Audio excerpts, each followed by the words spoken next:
Bonjour à tous et merci. Donc Michael Eke, je viens de la société Total Raffinage Chimie, mais j'interviens aujourd'hui au nom de la société Bionext. Donc c'est une société qui a été créée par le consortium Biotifuel qui recoupe les différents partenaires que vous pouvez voir, Axens, le CEA, IFP Énergie Nouvelle, Avril, Total et Thyssen Group Industrial Solutions. Donc moi j'ai un passé d'ingénieur procédé, je suis diplômé de l'ENSIC à Nancy et de l'école des pétroles et des moteurs à Rueil-Malmaison en France. Et donc j'ai des postes de chef de projet au sein de Total et d'ingénieur procédé. Et donc là aujourd'hui j'interviens en tant que coordinateur R&D pour la société Bionext.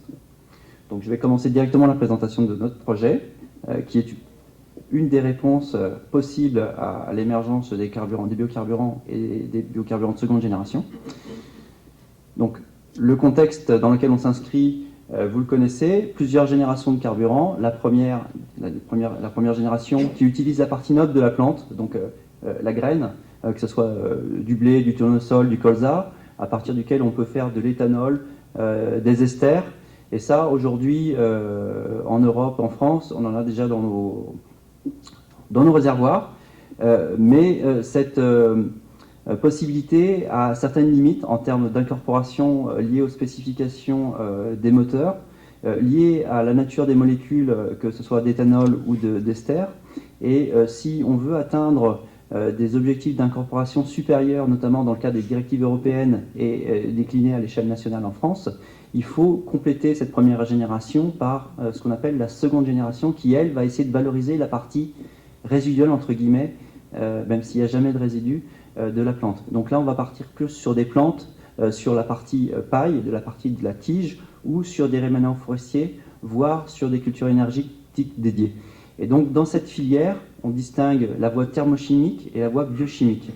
La voie biochimique qui va être orientée vers l'éthanol, sur laquelle nous aussi on travaille, notamment avec l'IFP Énergie Nouvelle, et je salue Laurent Bournet qui est là, notamment dans le cadre du projet Futurol en France qui a pour but de convertir de la paille de blé ou du bois en éthanol. Mais aujourd'hui, on va se focaliser sur l'approche thermochimique et la voie Biotifuel.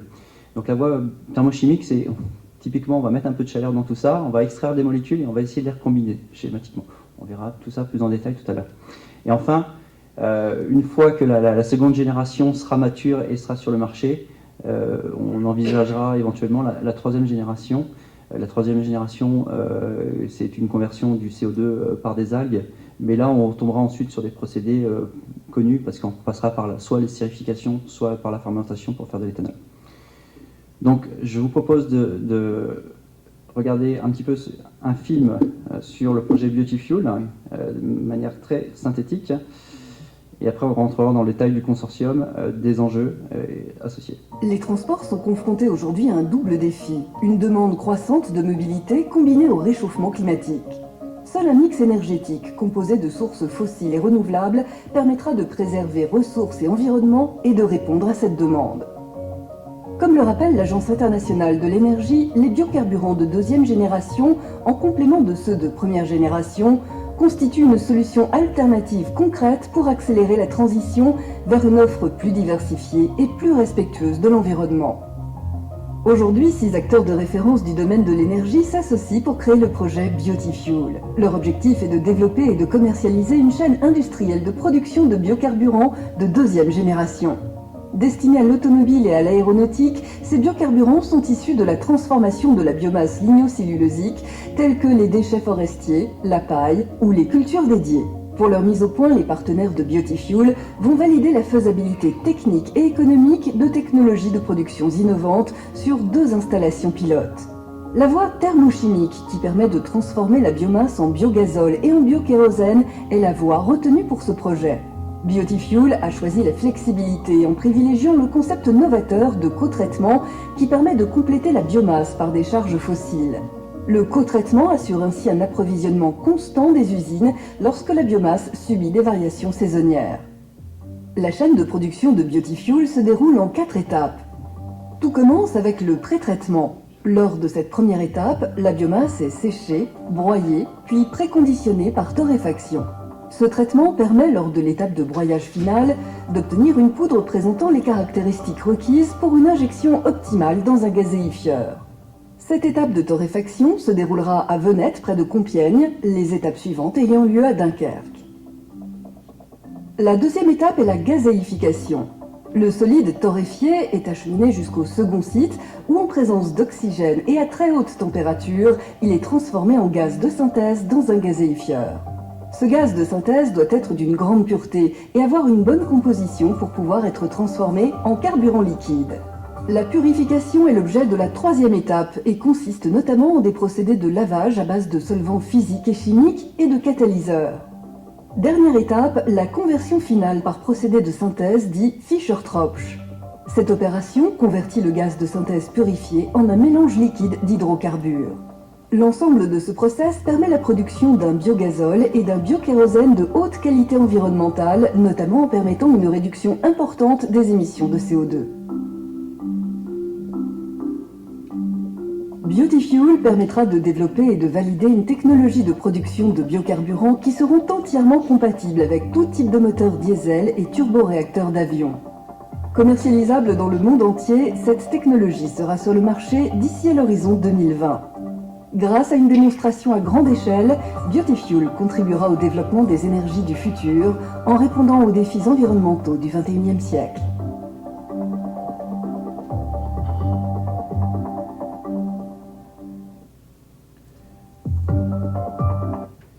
Donc voilà pour l'introduction. Maintenant, je vous propose d'aller dans le détail du partenariat et du contexte dans lequel il s'est inscrit. Donc, on l'a évoqué, il y a un contexte favorable à l'échelle mondiale sur ce qu'on appelle le BTL, donc le Biomass to Liquid, à la fois dans le mix énergétique, parce que alors c'est fluctuant et ça se déplace dans le temps, mais il y a des plateaux entre la production et la demande, et donc il y a souvent des cycles dans lesquels il y a des tensions sur la production d'hydrocarbures, et donc sur le marché, et donc pour nous consommateurs à la pompe, on le sent. Et donc, il y a la volonté d'avoir un mix énergétique avec des carburants alternatifs. Et la biomasse peut en fournir. Donc ça, c'est le premier élément. Il y a aussi tout le contexte géopolitique de l'approvisionnement vis-à-vis de certains pays et de réduire son indépendance énergétique qui aussi favorise certains États à promouvoir la production locale de carburants. Et donc, à l'échelle européenne, il y a des directives qui ont été mises en place qui visent à incorporer jusqu'à 10% de renouvelables dans le mix énergétique et donc forcément dans les carburants, que ce soit diesel ou essence. Et donc tout ça se traduit après à l'échelle nationale en France. Et donc si on regarde le marché français, spécialement sur le diesel et ce qu'on appelle le distillat, il y a une forte demande de ce type de produit, avec, comme j'ai dit tout à l'heure, des limitations d'incorporation, notamment pour les esters qui contiennent encore de l'oxygène. Et l'oxygène est une molécule qui présente certains inconvénients pour la motorisation. Et donc là, avec la première génération, on a abouti à une limite d'incorporation. Et donc on a besoin d'une nouvelle molécule sans oxygène. Et donc ce qui renforce cette notion de drop-in fuel et de carburant de seconde génération. Enfin, il y a un contexte politique qui a été défini sous la présidence de M. Sarkozy, et qui a accompagné cette volonté de monter en puissance et de créer des fonds de démonstration dans lequel le projet Biotifuel s'est inscrit. On a présenté un projet, on a obtenu une subvention qui nous a permis de construire ce projet et de réaliser nos 2 unités de démonstration qu'on verra tout à l'heure. Donc tout ça font que ce contexte est hyper favorable. Il y a aussi les aspects sociétaux, comme on l'a évoqué, l'économie circulaire, mais aussi l'empreinte carbone. Aujourd'hui, dans la littérature, et nos chiffres le confirment, on a une potentialité de réduction des gaz à effet de serre par ce type de filière de 80 à 90%. Ce qui est intéressant par rapport aux obligations européennes qui sont aux alentours de moins 65%. Et enfin, je tiens à le souligner, un carburant de synthèse est intéressant parce que justement, ce qu'on appelle drop-in fuel, on le met facilement dans un pool sans détériorer l'ensemble du pool. On a eu dans le passé, en tant que raffineur, quelques difficultés à incorporer de l'éthanol ou des esters, comme on l'a évoqué. Là, avec un carburant de synthèse qui a un fort PCI, un fort octane, pas d'aromatique, pas d'oléfine, donc pas de précurseur de particules, c'est aussi très intéressant dans le contexte qu'on peut avoir dans les grandes villes vis-à-vis de la pollution. Donc tout ça fait que si on ne l'a pas fait avant, c'est qu'il y a aussi des verrous à lever. Les verrous aussi, c'est en premier lieu les economics, que ce soit en termes d'investissement aux alentours de d'un milliard ou 1,5 milliard d'euros, des coûts opératoires et des coûts de frais variables, notamment le coût d'approvisionnement de la biomasse, La disponibilité de la ressource est aussi un point fondamental. Si on considère ce type d'unité, il nous faut à peu près 1 million de tonnes de biomasse sèche par an pour faire 200 KT de produits. Et donc tout ça, dans un contexte européen où il y a une compétition d'usage, c'est effectivement un verrou qu'il faut pouvoir s'affranchir. Et enfin, il y a des verrous techniques, que ce soit sur la préparation, la gazéification, le conditionnement du syngas, et puis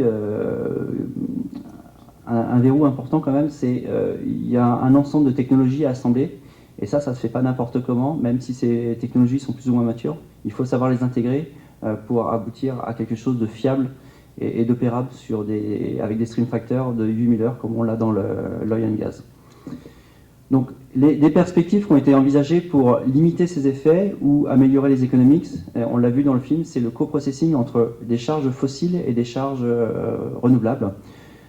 Finalement, que vous mettiez du biocarburant dans votre réservoir avec du fossile ou vous faites le mélange dans le process, ça revient au même. Et donc, nous, ce qu'on propose, effectivement, c'est cette possibilité de coprocesser des résidus de raffinage avec de la biomasse pour justement s'affranchir des économies d'échelle et réduire des contraintes techniques qu'on peut avoir si on n'avait que de la biomasse. Néanmoins, on est bien capable de faire 0,100% de biomasse dans ce process. Donc le concept qui a été développé, c'est on l'a vu dans le film également, c'est la torréfaction, la gazéification, le conditionnement et le traitement du syngas pour ensuite aller sur une synthèse Fischer-Tropsch et avoir des distillats à la fois diesel et jet fuel intéressants. Donc tout ça fait que c'est séduisant, mais on a beau s'appeler l'IFP, Total ou ThyssenKrupp, on n'y arrive pas tout seul. Il faut des moyens humains et financiers, et donc la nécessité de créer un consortium complémentaire pour aboutir à nos fins. Et donc c'est tout l'essence du projet Beauty-Fuel, avec des pôles R&D via l'IFP Énergie Nouvelle, le CEA, des licenseurs de process, Axens et ThyssenKrupp, et à la fin le projet Beauty-Fuel sera commercialisé par Bionext. Et enfin des opérateurs industriels qui sont aussi capables d'apporter leur touche et leur savoir-faire en termes d'intégration et d'industrialisation. Donc la volonté, c'est bien de développer cette chaîne technologique qui n'est pas encore totalement mature, et puis de rendre possible le plus grand large choix de biomasse et de ressources fossiles dans son traitement, la fiabilité industrielle et les performances économiques et environnementales. Donc les moyens qu'on a mis en œuvre, c'est un programme de 10 ans de R&D et 2 unités de démonstration. Et enfin, effectivement, les livrables, ce sera un process book blanc, des informations sur la rentabilité, la profitabilité et des analyses de cycle de vie qui viendront valider les critères de durabilité de ces carburants. Donc un budget global de 180 millions d'euros répartis sur les coûts internes, sur les travaux de R&D, sur les investissements et les frais opératoires des 2 unités de démonstration. Et je l'ai dit tout à l'heure, on a été subventionné à hauteur de 33 millions d'euros par l'ADEME, donc c'est l'agence pour l'énergie française. Les verrous technologiques, très rapidement, et on insiste, il y a une difficulté et une nécessité de savoir intégrer tous ces process. Donc ça, c'est un point fondamental qu'on souhaite offrir à nos clients. Et donc il y a un programme de R&D qui a été décliné sur cette base et qui alimentera et qui s'enrichira des résultats des démos de plainte. La ressource fondamentale aussi, bien la connaître, que ce soit les résidus forestiers, les résidus agricoles ou les cultures énergétiques, bien définir les schémas d'approvisionnement, soit décentralisés, soit centralisés, c'est-à-dire une unité de torréfaction au plus près de la ressource qui densifie la charge pour l'envoyer sur un site industriel, ou alors des unités de pré-traitement qui seront sur le site industriel lui-même. La torréfaction, là aussi, la torréfaction, on la connaît pour le café, mais forcément, on ne la connaît pas pour traiter de la biomasse dans des grandes quantités. On parle de 100 tonneurs ici, sur une chaîne BTL. Donc il a fallu développer la technologie de torréfaction et l'adapter aux besoins. L'idée, c'est pas de forcément produire le produit le plus noir possible, c'est vraiment trouver le compromis entre l'énergie qu'on dépense en torréfaction, le carbone qu'on va perdre, et l'effet que ça va avoir sur les efforts en broyage derrière pour l'injection dans la gazéification. Donc il y a ce couple torréfaction, broyage, fluidisation et transport pneumatique qui est essentiel pour nous. La gazéification, là on parle de technologies qui sont connues dans le domaine du fossile, notamment sur le traitement du petcoke et du charbon, et on va l'adapter à la biomasse. Donc il y a un certain nombre de choses à faire, mais là on est confiant, d'autant plus que notre partenaire ThyssenKrupp maîtrise parfaitement cette technologie. Le conditionnement et le lavage du syngas, là aussi on repart sur des technologies connues. Il faut juste vérifier que les polluants éventuels issus de la biomasse sont bien traités et qu'on arrive effectivement à avoir un syngas dont les spécifications répondent à celles imposées par le Fischer-Tropsch. La technologie Fischer-Tropsch, là aussi développée par l'IFP Énergie Nouvelle, connue, maîtrisée, validée. Et sur notre projet, on a juste à valider le comportement catalytique du syngas vis-à-vis de cette réaction sur base cobalt, justement pour faire des distillats. Donc ça, c'est le programme R&D. Les unités de démonstration, donc deux. La première de torréfaction qui est construite à Venette, au nord de Paris, et la seconde de gazification qui est construite à Dunkerque, dans le nord de la France, sur une ancienne raffinerie Total. Un concept un petit peu novateur, c'est-à-dire de démoplante multi-échelle. Pourquoi multi-échelle? Parce qu'on n'a pas forcément d'avoir à la même taille toutes les unités, parce que les données d'upscaling, elles sont pas les mêmes entre un gazifieur ou une colonne de lavage pour la section acid gas removal. Et donc c'est pour ça qu'on a développé ce concept, ce qui nous a permis de réduire les investissements, les frais opératoires et de limiter les risques HSE qui entourent le fonctionnement de ces unités. Donc en image, ça c'est la torréfaction à Venette en cours de construction. Donc on voit très distinctement la partie torréfaction. En haut avec la section séchage et en bas la section torréfaction.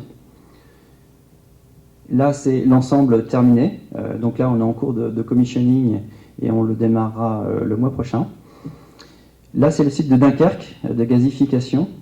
Donc toute la structure de gazification, la préparation des charges, et puis de l'autre côté tout ce qui est conditionnement du syngas et synthèse Fischer-Tropsch. Et donc là on voit qu'il y a un effet de taille effectivement qui est important.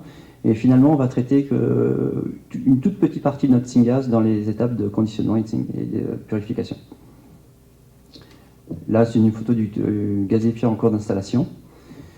On a évoqué le planning, donc on a débuté en 2010. On finit le commissioning et on démarre les opérations de test cette année pour 3 ans, à raison de 4000 heures par an. On va tester une douzaine de biomasses qui sont représentatives de la potentialité mondiale de la ressource adaptée à cette conversion thermochimique.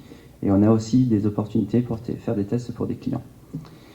Et donc si on se projette à l'échelle industrielle, on en a touché 2 mots tout à l'heure, on considère que l'échelle minimale pour ce type de conversion, c'est 1 million de tonnes de biomasse sèche en entrée, donc qui peut être diversifié en fonction des 3 types d'essence qu'on a évoqués.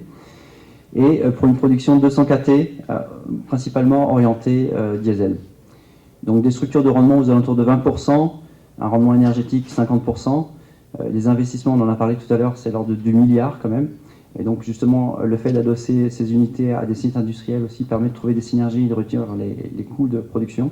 Et puis une réduction de l'empreinte carbone à hauteur de 80-95%. Voilà. Je vous remercie.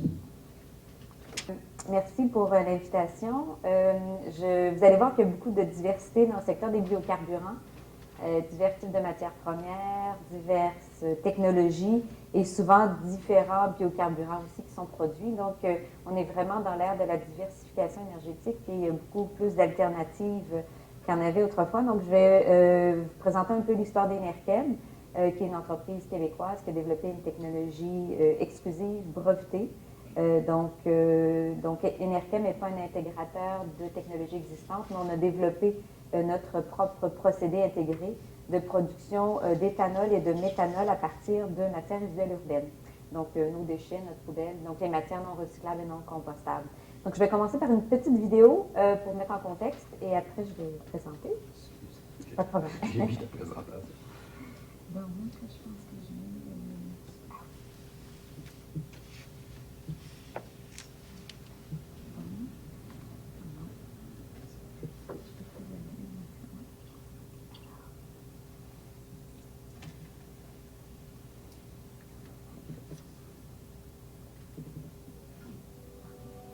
Imaginez si nous pouvions valoriser les déchets non recyclables en les transformant en produits chimiques renouvelables et en carburant de transport à faible teneur en carbone.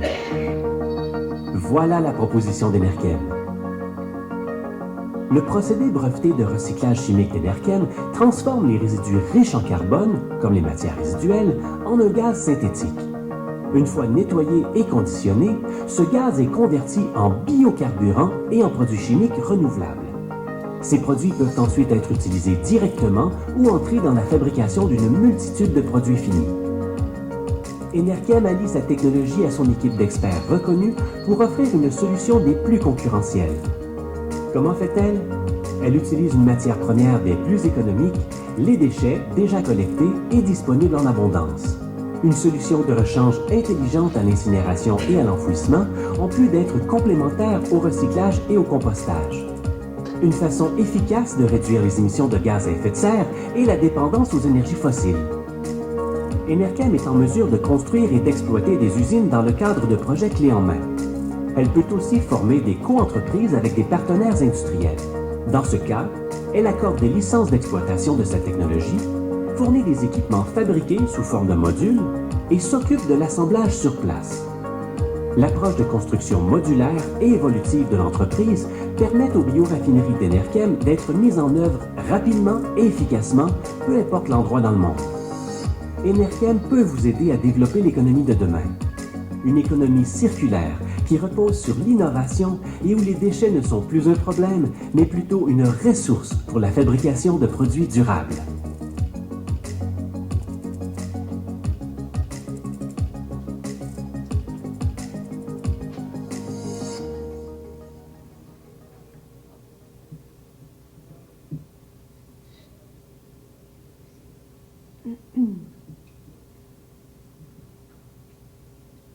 Ben oui, à chaque fois, je vais me déplacer. OK. Donc ça, si je veux me mettre en... Ah, c'est ça, il faut que je bouge. Je pense que je vais le fermer. Moi, c'est ça, la souris est pas très... Bon, on va fermer ça. On va y arriver. Bon, ça ici. Parfait. Donc Enerkem a été fondé en 2000, donc a commencé à Sherbrooke. Les fondateurs d'Enerkem sont Vincent Chornay et Esteban Chornay. Un des deux est le père et ancien professeur de génie chimique de l'Université de Sherbrooke et l'autre est le fils financier homme d'affaires. Et donc aujourd'hui, c'est 195 employés. La plupart sont au Québec, mais on a des employés aussi en Alberta. On a quelques personnes basées aux États-Unis et une personne basée en Europe. On opère ici au Québec, on a exploité donc une usine pilote à Sherbrooke qui nous a permis de tester plus de 20 types de matières premières résiduelles pour la production de gaz de synthèse de méthanol et d'éthanol. Et on a ensuite mis à l'échelle la technologie avec notre usine de démonstration qui est à Westbury. Notre première usine à pleine échelle est donc en Alberta et on développe d'autres usines. Notre prochain projet sera ici au Québec, à Varennes. Donc, il y a vraiment trois grands marchés qu'Enerkem dessert avec sa technologie. Un, c'est vraiment d'être une solution de rechange à l'enfouissement et à l'incinération en complément de toutes les activités de recyclage et de compostage qui se font. Donc, le type de matière première qu'on prend, c'est vraiment la poubelle qui reste, qui est déchiquetée. On y enlève des matières inertes avec des équipements existants là, qui permettent d'enlever, par exemple, les métaux, le verre. Donc, il y a un certain tri à faire pour optimiser la matière, mais il n'y a pas de torréfication, il n'y a pas de grande préparation. C'est principalement, finalement, déchiquetage et avec quelques activités de tri pour enlever les matières inertes. Donc, ça permet vraiment d'aider les municipalités et les groupes de déchets à augmenter les taux de valorisation. Et en même temps, nos produits sont des produits qui sont des carburants de transport, donc des biocarburants qui permettent de remplacer une partie de l'essence dans nos voitures avec l'éthanol. Et aussi, produits chimiques renouvelables. Dans le cas du méthanol, il peut être utilisé comme carburant de transport, entre autres en Europe, où il est mélangé à l'essence et à l'éthanol, mais il est aussi un produit chimique qui est très utilisé, qui rentre dans la vie de nos produits de tous les jours, que ce soit pour la production de plastique, de colle, etc. Et c'est aussi le méthanol, c'est ce que vous avez dans votre lave-vitre. C'est aussi une matière première qui est utilisée pour la production de biodiesel. Donc, nous, au lieu de le produire à partir de gaz naturel, on le produit à partir de déchets. Donc, on voit vraiment ici un concept, vraiment une approche d'économie circulaire où on prend des résidus pour en faire des produits à valeur ajoutée. Et donc, le procédé est un procédé thermochimique. Donc, tout à l'heure, M. Eke expliquait les deux grandes voies technologiques donc pour la production de biocarburants, biologique et thermochimique. Donc, dans notre cas, notre procédé thermochimique est donc constitué d'une première étape qui est au niveau de la gasification. Donc, c'est le procédé de gasification qu'Enerkem a développé, qui vise vraiment l'utilisation de matières hétérogènes, parce qu'on comprend que dans le type de matière qu'on a, nous, on retrouve de tout. C'est pas une matière homogène, donc c'est vraiment, il y aura un bout de carton de pizza souillé avec une partie de votre vieille paire de souliers troués, votre textile de t-shirt que vous n'avez pas pu aller porter à l'Armée du Salut parce qu'il était dans un état lamentable. Donc, il y a des résidus de bois, donc il y a toute une panoplie. Donc, notre gasification, notre système de gasification a été fait vraiment pour ce type de matière première. Ensuite, il y a tout un procédé donc, de nettoyage du gaz de synthèse et ensuite, on fait interagir ce gaz de synthèse avec des catalyseurs. On produit d'abord le méthanol. Donc, le méthanol, c'est un petit peu pour nous notre produit intermédiaire et c'est aussi un produit à partir duquel on peut développer d'autres produits chimiques. Donc, non seulement produire l'éthanol, mais aussi d'autres produits chimiques. Donc, en parallèle, Enerkem est en train de des projets de R&D pour le développement de nouveaux produits. Donc, c'est très flexible en termes de matières premières, parce qu'on pourrait utiliser aussi des matériaux forestières, agricoles, etc.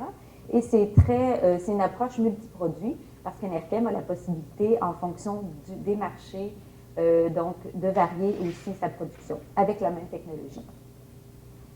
Actuellement, donc, nos deux produits, c'est le méthanol et l'éthanol, donc en très grande demande à travers le monde. Ça, c'est... donc, dans le cas de l'éthanol, l'éthanol est un alcool biodégradable qui a un haut taux d'octane et qui sert aussi d'oxygénant. Donc, non seulement ça nous permet de réduire une partie de l'essence dans nos voitures, parce que quand vous allez à la pompe, vous avez 10% d'éthanol donc, qui est mélangé. Donc, et sert donc à faire une combustion plus propre aussi dans la voiture. Donc, il y a beaucoup d'avantages et on voit de plus en plus à travers le monde l'augmentation des taux des teneurs d'éthanol dans les mélanges. Donc, par défaut, en Amérique du Nord, c'est le E10, mais aux États-Unis, on utilise, nos voitures, en fait, peuvent rouler avec du E15. Donc, le E15, c'est 15% d'éthanol et donc le reste, l'essence. Il y a les voitures FlexFuel qu'on voit rouler souvent un peu partout. Donc, elles peuvent prendre un mélange de 85% d'éthanol. Donc, il y a une grande panoplie et de plus en plus, ce qu'on va voir dans le marché, c'est qu'il y aura beaucoup plus de choix pour les consommateurs dans leur choix au niveau de leur carburant alternatif de transport. Donc, le méthanol, comme je disais, est utilisé pour plein d'applications. Donc, ça, c'est une image qui vient de Méthanex, qui est le plus grand distributeur de méthanol dans le monde. Il est aussi producteur. C'est à eux que nous, on vend notre production de méthanol actuellement en cours à notre usine à Edmonton. Mais le méthanol est aussi utilisé comme biocarburant. Donc, en Europe, il y a le mélange M3 qui est approuvé, donc 3% de méthanol dans l'essence. Et comme je disais, il est souvent mélangé donc, à l'éthanol, donc en Grande-Bretagne et aux Pays-Bas. Et dans le cas de la Suède et l'Allemagne, ils ont aussi le M15, donc 15% d'éthanol. Mais dans ce cas-ci, je pense que ce sont des flottes de voitures spécifiques. Mais dans le cas du M3, c'est la voiture, n'importe quelle voiture qui peut le prendre. Donc en Amérique du Nord, le méthanol n'est pas utilisé dans les voitures. Par contre, très grande utilisation du méthanol comme biocarburant, comme carburant alternatif aussi en Chine. Donc, Enerkem, comme je disais, a commencé à Sherbrooke, usine pilote à Sherbrooke. On a fait notre démonstration à plus grande échelle, donc démonstration industrielle à Westbury, donc en Estrie, pas très loin de Sherbrooke.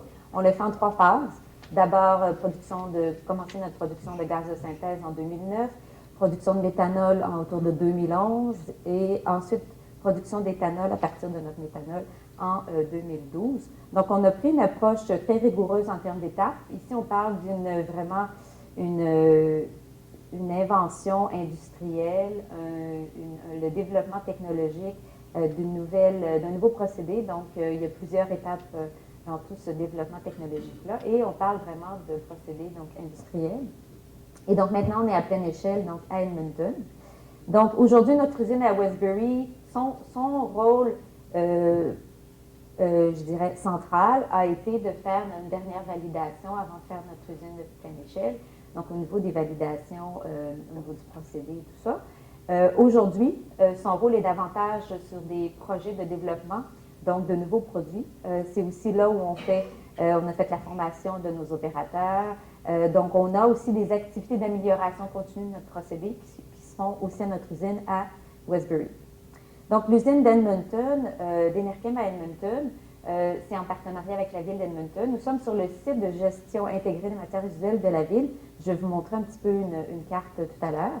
Donc, ici, en fait, c'est l'approche standard.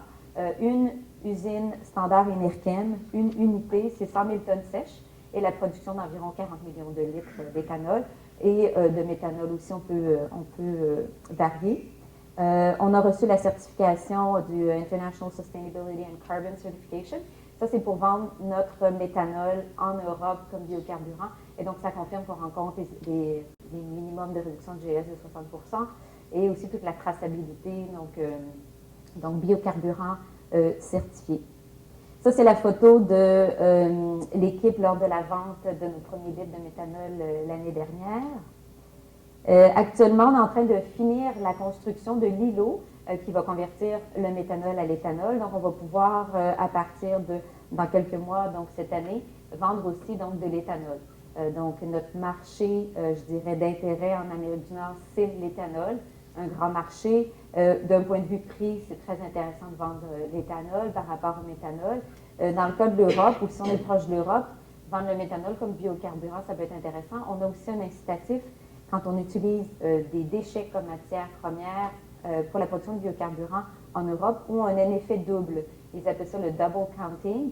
C'est qu'un litre de méthanol ou d'éthanol produit à partir de déchets comme biocarburant compte pour 2 litres dans l'atteinte des objectifs de volume de 10% minimum de renouvelables dans le transport. Donc, il y a des incitatifs comme ça qui font que c'est intéressant aussi parce qu'il y a à ce moment-là, au niveau du prix, on peut aller chercher un prix encore plus élevé vu que notre litre en vaut 2 pour les obligations de ceux qui sont imposés, qui doivent atteindre ces contenus minimums de renouvelables. Donc, c'est vraiment une collaboration avec la ville d'Edmonton.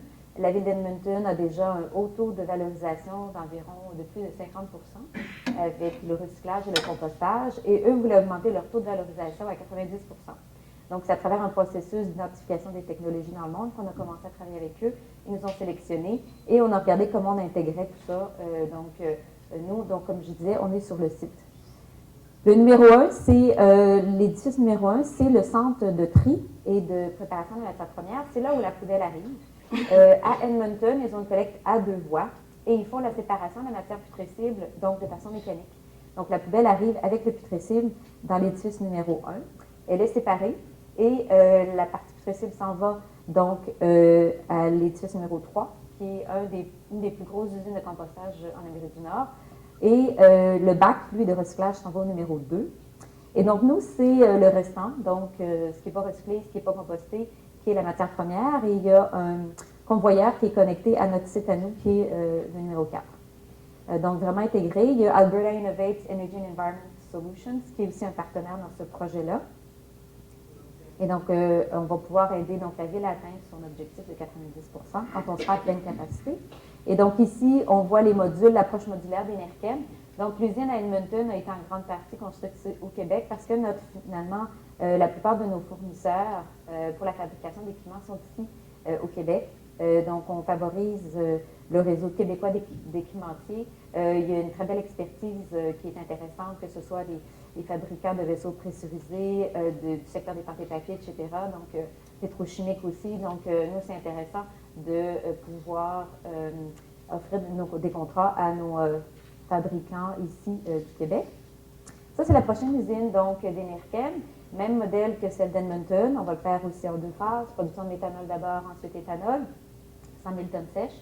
Donc, l'approche standard. Et dans ce cas-ci, au lieu d'être des résidus résidentiels, ça va provenir du secteur des ICI et aussi des résidus de construction, de bois de construction et démolition. Donc, le CRD et l'ICI. Et c'est sur le site, donc, de Greenfield. Donc, tout à l'heure, Jean-Robert, je vais expliquer un peu plus la vision qu'ils ont et tout le travail qu'ils font. C'est le plus grand producteur, le seul producteur d'éthanol ici au Québec, puis c'est un des plus grands au Canada. Donc, un leader canadien dans la production d'éthanol. Donc, ça va être, il y a des synergies intéressantes entre nos deux entreprises. Donc, on va le situer dans ce parc ici, ancien parc industriel, anciennement pour la pétrochimie. Donc, voilà. Notre prochain projet, c'est au port de Rotterdam, avec un consortium dont le leader principal est AkzoNobel. AkzoNobel est un grand groupe chimique dont le siège social est aux Pays-Bas. Ils sont entre autres ceux qui font la peinture Benjamin Moore. Eux ont besoin de méthanol pour la production d'autres produits chimiques qui rentrent à la composition des aérosols pour leurs clients comme L'Oréal. La vision de plusieurs grands groupes chimiques, c'est de continuer à verdir leur portefeuille de produits chimiques pour que les produits tous les jours soient de plus en plus verts et qu'on réduise l'empreinte carbone. Et il y a une politique en Europe sur l'économie circulaire et AkzoNobel a cette vision-là et donc ils ont choisi Enerkem pour faire ce projet-là. Ce sera 2 modules, donc 2 fois la taille de l'usine Edmonton et de l'usine à Varennes. On est en partenariat donc avec de grands groupes, Air Liquide. EVR, c'est le producteur, le gestionnaire de déchets aux Pays-Bas. Et donc, on a annoncé qu'on avait sélectionné le site du port de Rotterdam. Il y avait 2 villes en compétition. On reçoit aussi un soutien financier du gouvernement hollandais. Et donc ici, le méthanol sera en grande partie utilisé comme produit chimique par AkzoNobel, qui est sur le site aussi, au port de Rotterdam. Les déchets arrivent déjà aussi sur le site du port de Rotterdam de différentes sources. Donc souvent, ils sont déjà à peu près préparés pour l'incinération ou autre. C'est un parc industriel où on va retrouver autant la matière première que le client. Il sera aussi potentiellement aussi vendu comme biocarburant, vu que justement aux Pays-Bas, ils utilisent le méthanol. Et on compte aussi faire des projets d'éthanol en Europe et aux États-Unis. Donc, on est en discussion avec différentes municipalités pour des projets aussi. Au Canada, on a d'autres projets aussi à des stades vraiment plus préliminaires, donc avec différentes municipalités. Donc, les retombées économiques au Québec, ce qui est intéressant, c'est que la technologie est ici, donc les ingénieurs sont ici, on a nos ingénieurs de procédés, on a les gestionnaires de projets, on construit des usines, donc ça crée beaucoup d'emplois. Donc, au Québec, c'est vraiment, je dirais, le savoir-faire d'Enerkem. Donc, une usine crée au moins 40 emplois directs, mais permanents, mais évidemment, il y a beaucoup d'emplois indirects là-dessus. Donc, selon une étude indépendante des retombées économiques, chaque nouvelle usine d'Enerkem, c'est par année des retombées de 65 millions quand ils sont en opération, puis durant la construction, là, on parle de près de 200 millions. Donc voilà, ça s'inscrit donc, comme je disais, dans la vision d'une économie plus circulaire, où on peut créer de la valeur avec nos déchets qui n'ont pas été recyclés et qui ne peuvent pas être compostés. C'est une vision de recyclage chimique de nos déchets en divers produits de tous les jours. Voilà pour ma présentation. Merci. Je ne ferai pas de présentation technique aujourd'hui. Je vais plutôt me concentrer sur l'aspect, je dirais, pratique de questions qui vont se poser lors de l'application de notre nouvelle stratégie énergétique du Québec. On entend toutes sortes de choses, 5 de contenu renouvelable, 10 en 2030, etc. Pour la majorité des gens, ça ne veut pas dire grand-chose. On va avoir des résultats concrets, par contre. Ça veut dire monter des projets, ça veut dire produire des produits qui vont contribuer à gaz à effet de serre à la réduction, dans un time frame, pour parler français, qui est court. Ça a l'air long, l'horizon 2030. En passant, c'est dans 12 ans et 8 mois. Ça prend 7-8 ans à faire un projet. Ça fait qu'on manque de temps. Parce que je vais vous emmener sur une réflexion dans ce sens-là. Et c'est pour ça que j'ai appelé ça le reality check. Vas-y. Très rapidement, Greenfield, c'est qui dans le fond? C'est qu'on est le premier producteur canadien en termes d'alcool industriel tenant de grade carburant. Sans que vous le sachiez, vous êtes tous nos clients. Nos produits sont dans les cosmétiques, dans les rince-bouches, dans les applications. Il y en a dans l'ordinateur ici lorsqu'il est fabriqué. Et on fait ça d'une façon conventionnelle à travers 4 distilleries, 3 en Ontario et 1 au Québec, et on excède présentement 650 millions de litres par année de production. Les gens nous mettent tout le temps un tag d'éthanol. L'éthanol, dans le fond, en termes de nombre de produits, c'est à peu près le tiers de notre production. On fabrique beaucoup d'aliments protéiniques pour les animaux, donc on protège tout le temps l'aspect nutritif de nos matières premières. On produit du CO2, qui est valorisé entre autres en glace sèche. Et depuis 3 ans maintenant, une certaine portion d'huile qu'on récupère dans le procédé, qui va surtout à la fabrication biodiesel, qu'on vend aux États-Unis, évidemment. Okay? Les chiffres d'affaires actuellement, ils excèdent les 800 millions de dollars par année. Ça, c'est le contexte commercial. On va en autre. On est très, très actif en termes de recherche et développement. Nos investissements dans ce domaine-là excèdent souvent 6, 7 et 8 millions de dollars par année. On a des partenariats avec un paquet de chercheurs universitaires, dont effectivement Charles Sherbrooke, qui est à l'origine du projet NRChem, en Ontario aussi. Et en termes d'R&D, on travaille à différents niveaux. On a notre propre laboratoire qui est basé à Chatham. On a un gros laboratoire à Varennes aussi. Donc, on va se concentrer sur l'optimisation des procédés existants, le développement de technologies de seconde génération, perfectionnement des procédés de biométhanisation. J'en parlerai plus tard tantôt. Ici, on parle de production à la fois d'hydrogène et de biogaz, et certains produits très spécialisés, comme par exemple les huiles de moteur synthétiques de haut de gamme. Okay? Ici, ce que je veux amener, c'est une slide qui est à la fois une double vision. Quels sont les objectifs, puis ça veut dire quoi en pratique. Alors, à un moment donné, lorsqu'on entend parler de la politique énergétique du Québec et de la loi 106, là, qui n'est pas encore publiée, mais qui a été adoptée, ben, on va dire, par exemple, d'ici 2030, on veut avoir jusqu'à 10 de contenu renouvelable dans les essences au Québec. Ça veut dire quoi? Okay? Ben, ça veut dire, dans le fond, une demande de 900 millions de litres d'éthanol de grade carburant. Aujourd'hui, la règle fédérale, elle parle de 5. On en fabrique à Varennes 185 millions de litres.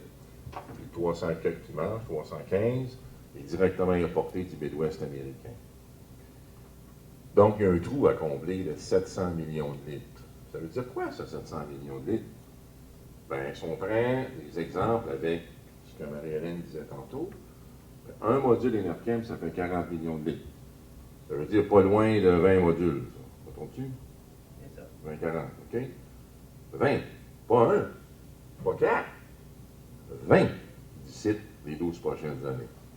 Si je le mets à l'échelle de la distillerie Condat de Varennes, c'est l'équivalent de 5 usines. Okay? En termes d'investissement de piastres, il faut lever du financement pour 2 milliards de dollars.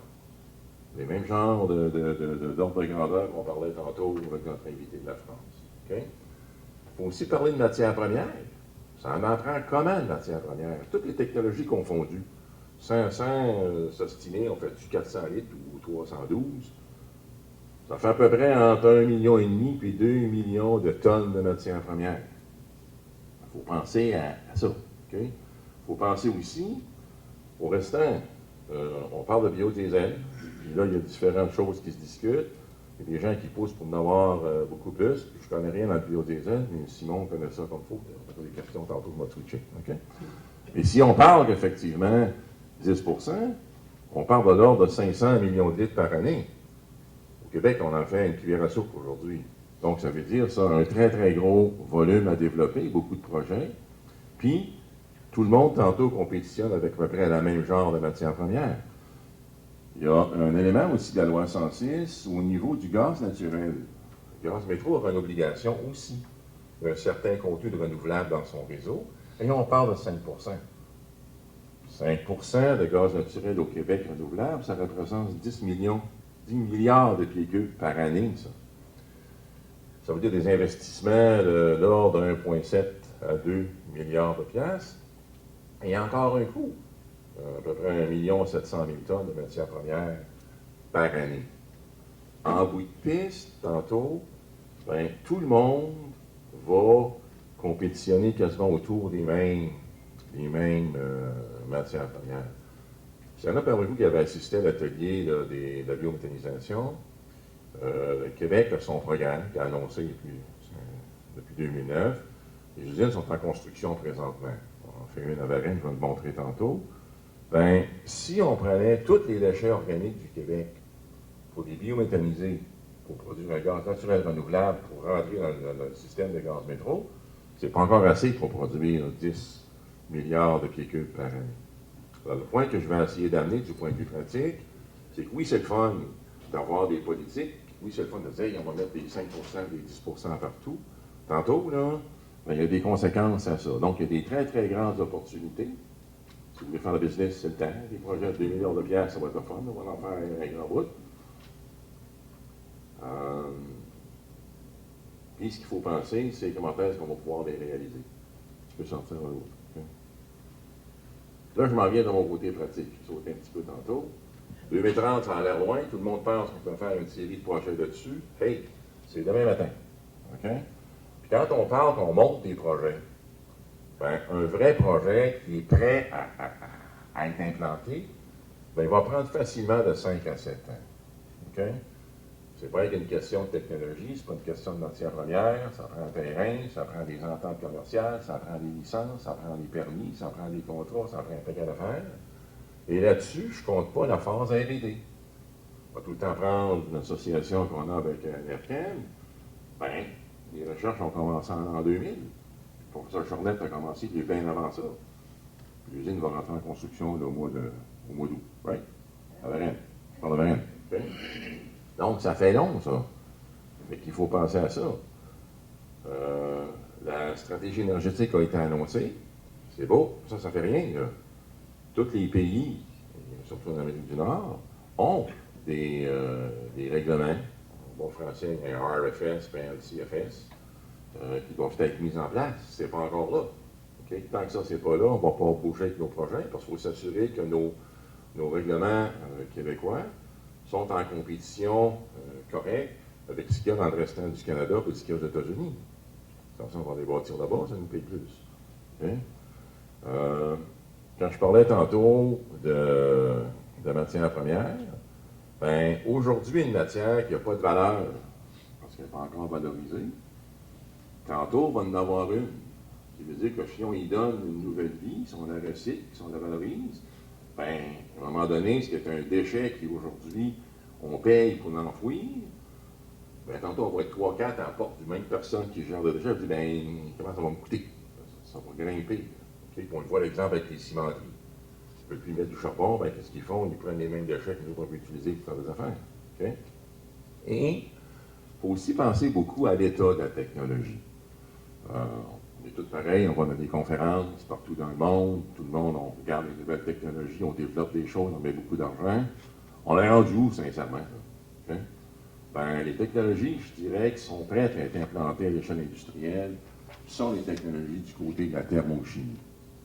Les technologies qui traînent encore beaucoup, c'est tout l'aspect des procédés d'éthanol cellulosique, que ce soit par voie enzymatique ou autre, de comme un plafond qu'on frappe.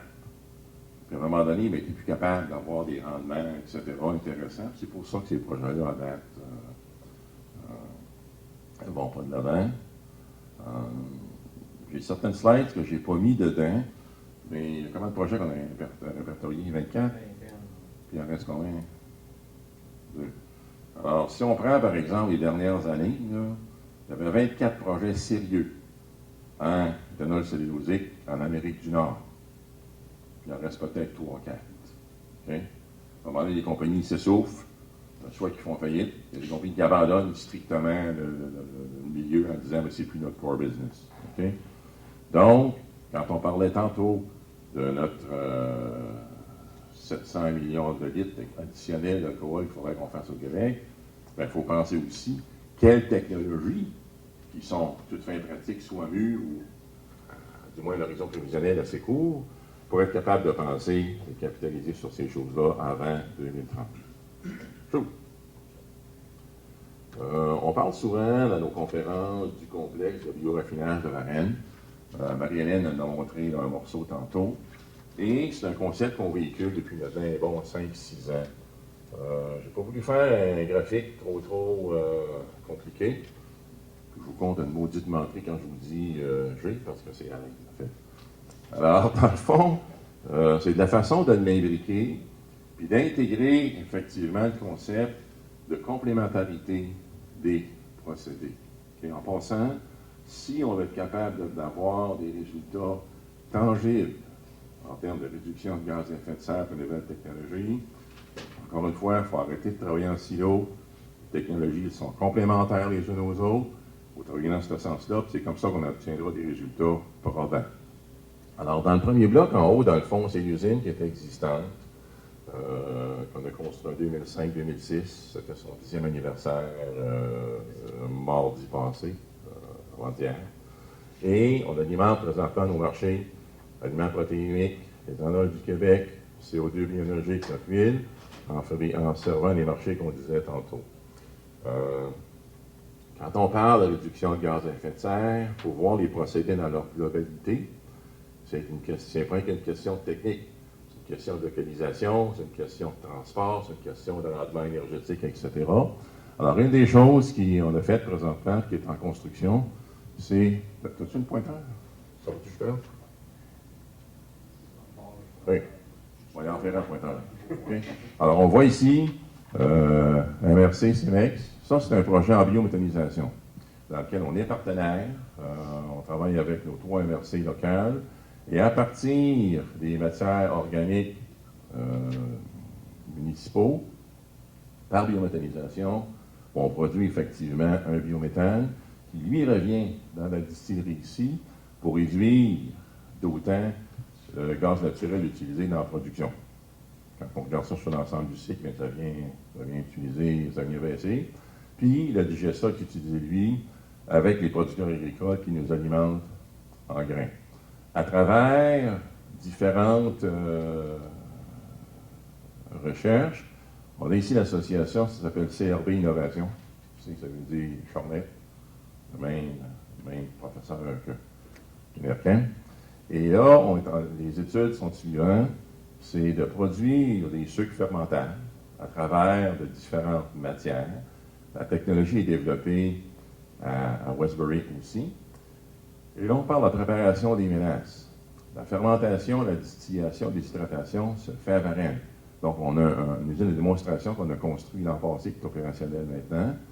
L'idée ici, c'est de faire le concept qu'on appelle en anglais de hub and spoke. Donc, où on aurait, par exemple, dans un rayon peut-être de 100 à 150 km de Varennes, entre 4 et 6 différents groupes qui produiraient certains sucres fermentables. Mettons, par exemple, à partir de matières dédiées. Ça pourrait être le chanvre industriel, ça peut être le sorgho sucré, des choses comme ça. Et cette mélasse-là serait transférée à Varennes pour sa raffinerie, son raffinage final. Alors, beaucoup de recherches qu'on fait aussi au niveau des industries alimentaires. Saputo, par exemple, ces résidus de fromage, etc. On est capable de valoriser ces choses-là. Un des projets qu'on a, ça c'est un projet Eurostar en collaboration avec une compagnie qui s'appelle Better Process dans Hollande. Et là où on produirait au Québec dédié les betteraves à sucre. Et d'un côté, on a des sucres fermentables pour produire l'éthanol. Et l'espèce de résidu qui est la pulpe reviendrait aussi ici en biométhanisation pour augmenter notre biogaz. Okay? Alors, on est constamment en études comme ça. Ici, on voit Venerco qui est là-bas. Et au fur et à mesure qu'on va avancer dans le concept, bien, ce sont des modules additionnels, de nouvelles technologies qu'on intègre dans la bioraffinerie. Et tout ça, dans le fond, fonctionne en même temps. Quand je parlais tantôt de milliards de piastres d'investissement, mais ça, en bout de piste, ça va ressembler à des patentes comme ça. On est rendu à la dernière, right? Le plus gros mot. Merci de votre attention.